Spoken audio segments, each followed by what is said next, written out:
Naranasan niyo na ba yung tipong nasa iba kang lugar tapos wala kang kakilala ni isa? Yung tipong naglalakad ka lang tapos bigla-biglang may makakuha ng attention mo? Sa hindi inaasahan, tatakbo ng mga mundo. Ni hindi mo man lang alam ang kanyang pangalan. Pero sa di inaasahang pangyayari, magkaklase pala kayo. Magkasama sa isang silid. Ay nako, tadhana nga naman. Ano yung pangalan? Nais kong malaman. At kung may nobyo ka na ba? Sana na may wala. Di mo ako masisisi. Sumusulya palagi sa iyong mga matang okay, ganda o binibini. Tapos doon mo na malaman pangalan niya. Tapos sinarte ka no, bigla kayo nagkasama sa isang project. Dahil sa isang group project, mas madalas na kayo magkasama. Kung nung una, puro school talk lang. Deadlines, research topics, presentation slides. Pero habang tumatagal, mas marami ng usapan na walang kinalaman sa school. Mga simpleng tanong na nauwi sa mahabang kwentuhan. Favorite music, childhood memories, at mga pangarap niyo sa buhay. Kang delikado na naman ako. Bakit ba kinikilig na naman ako? Pero ngayon ay parang kakaiba. Pag nakatingin sa iyong mata, ang mundo ay kalma. Ngayon, nag-uusap na kayo, friends, and slowly getting to know each other. Almost like best friends. Kung dati, pareho lang kayong tahimik. Ngayon, pareho na rin kayong tumatawa. Yung tipong mga kaklase nyo na din ang nag-i-issue sa inyo na pinagkakamalan kayo na magjowa.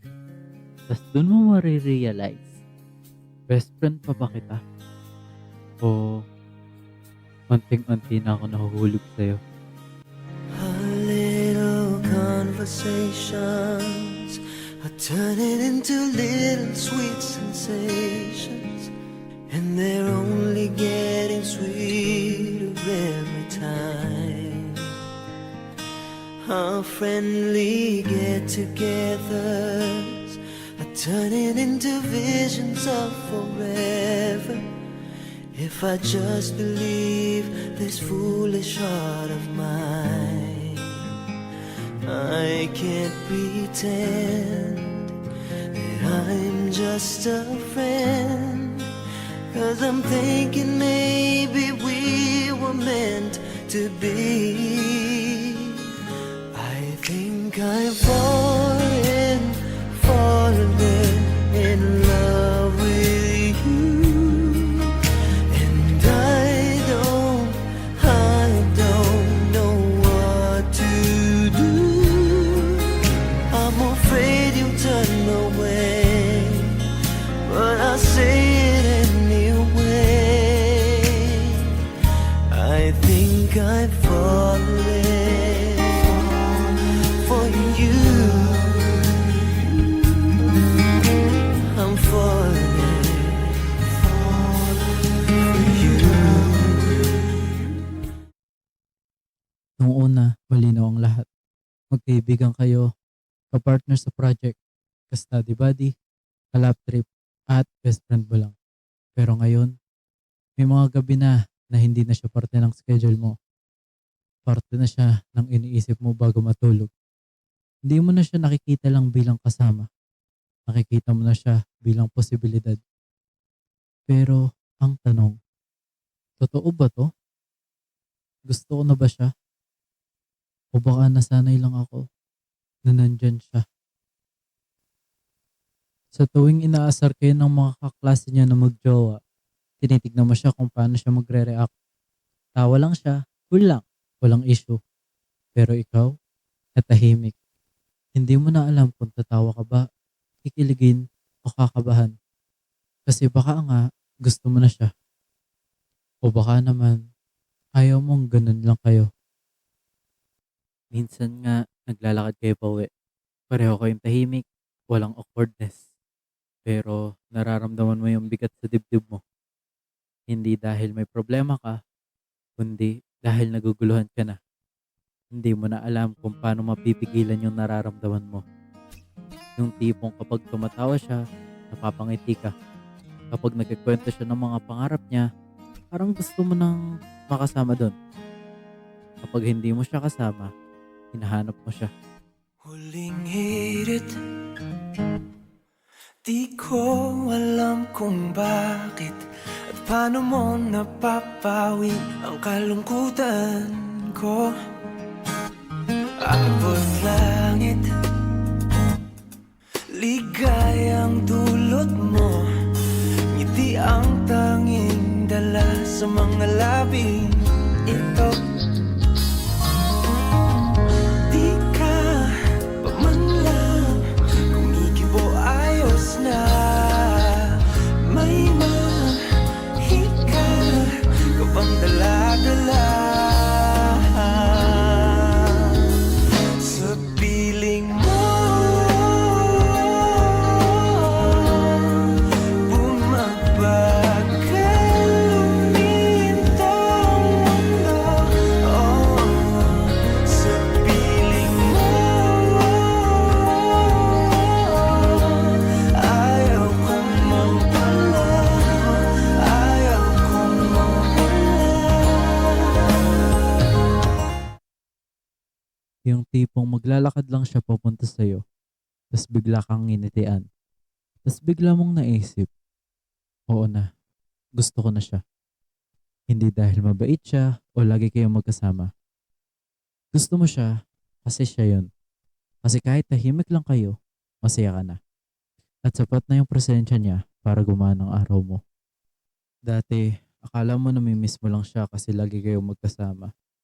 Pero ngayon, kahit isang araw lang na di kayo nagkita, parang may kulang. Hinahanap mo yung boses niya, yung energy, yung simpleng pag-upo sa tabi mo. Hindi na siya routine. Siya na yung dahilan kung bakit ka excited pumasok. Kapag tinatawag ka niya sa pangalan mo, kahit casual lang, parang may kakaiba. Kapag nagpapatawa siya kahit corny, napapatawa ka pa rin. Kapag bigla siyang tatahimik habang naglalakad kayo, di mo na tinatanong kung okay siya. Kasi alam mong komportable lang siya. At sa lahat ng yun, natutunan mong mahalin yung maliliit na bagay sa kanya. Yung mga bagay na hindi napapansin ng iba. Nagsimula sa simple na pasulyap-sulyap, nagpapapansin sa'yo. Umabot sa palitan ng mga mensahe, kilig na kilig ako. Kumusta, kain na, hello, magandang umaga. Ingat ka, pahinga, huwag kang masyadong magpupuyat pa. Naramdaman ng puso na dahan-dahan akong nahuhulog sa'yo. Sa kada araw natin na pag-uusap, meron nang namumuo. Ngunit di ko na alam kung anong patutunguhan. Ang hiling ko lang naman na itong naramdaman.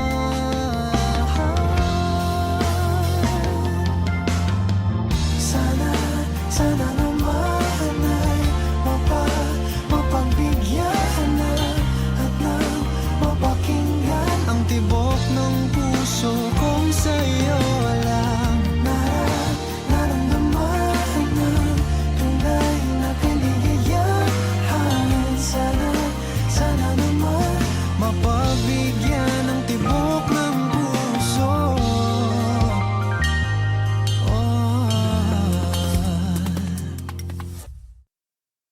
Gabi na naman, hawak mo ang cellphone, bukas ang chat nyo. Pero di ka nagme-message. Hindi dahil ayaw mo, kundi dahil sa wakas, tahimik na ang isip mo. Wala na yung gulo, wala na yung tanong kung gusto mo ba siya. Ang tanong na lang, anong mangyayari kung aamin ka? Masisira ba ang naging samahan nyo ngayon? Maiilang ba siya lalayo? O baka matagal ka na rin niyang gusto, pero iniingatan lang ang meron kayo? Paano kung hindi na maging katulad ng dati? Paano kung hindi sapat ang tapang mo para harapin ang sagot niya? At kung di niya masuklian, kakayanin mo pa rin bang tignan siya sa parehong paraan? O baka naman, sa simpleng pag-amin, dun pa lang talaga magsisimula ang kwento niyo. At kahit di ka pa handang umamin, isang bagay lang ang malinaw. Gusto mo siya. Totoo na to, hindi mo na kayang itago. Tahimik man ang bibig mo, pero ang sigaw ng puso mo ay siya. Araw-araw mong pinipiling manahimik, hindi dahil mahina ka, kundi dahil ayaw mong mawala yung meron kayo, kahit hindi pa ito buo. Pero sa totoo lang, sa bawat pag-iwas mong sabihin ang nararamdaman mo, parang unti-unti ka na ring nauubos.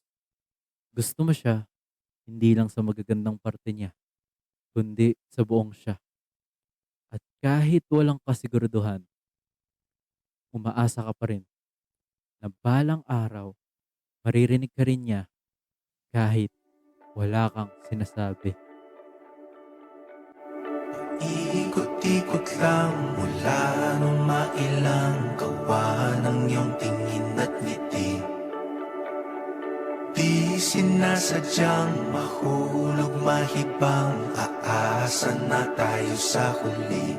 Aaminin ko pa, o baka bigla lang mawala, kung ano mang pumapagitan sa ating dalawa.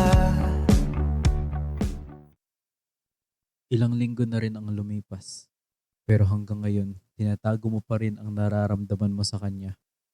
Tahimik ka pa rin kahit sa bawat tingin mo halos sumisigaw na ang puso mo. Nagsimula lang sa simpleng lunch. May bago siyang kasabay. Kaklase nyo. Masaya sila, maganang usapan. Parang close na.